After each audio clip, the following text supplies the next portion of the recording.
Summer in Antarctica. The average temperature -30 Celsius. The expedition's transport plane makes its final approach to the Union Glacier ice runway. This scientific mission by the British Antarctic Survey is one of the most ambitious ever attempted. Preparations have been spread over 2 summers. David Pearce is a microbiologist with the survey team. In the 1970s, sub-glacial lakes were discovered for the first time, and it was realised that there could potentially be a whole new ecosystem under the ice that we really didn't know anything about, but that this ecosystem may contain very interesting forms of life as it's been isolated from the rest of the biosphere for several, ultimately, million years.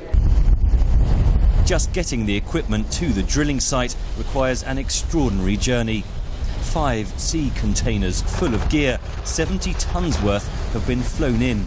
A tractor train hauls the equipment across the remaining 250 kilometres of snow and ice to the base camp location way above Lake Ellsworth. Drilling will begin at the end of 2012. The technology to access subglacial lakes has only just been developed. Again, microbiologist David Pearce. They're about 3.5 kilometres down, and that has to be accessed by, in our case, a hot water drill. So we drill down using a hose attached to a hot water generator, and that blasts its way through the ice to make a small hole.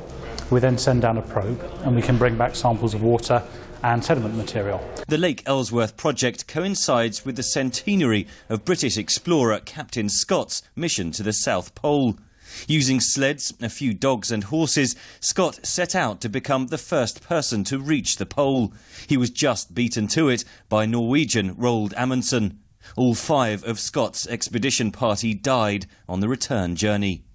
Alistair MacLeod is curator of the Captain Scott exhibition at London's Royal Geographical Society. He says Scott's legacy lives on. The 25 volumes of data that were then published around marine biology and botany and meteorology were really the first sets of scientific data that we have about Antarctica. And so from that point onwards, Scott's legacy really was the fact that, today people like the British Antarctic Survey can do their work using that data to retro-model climate change, for example.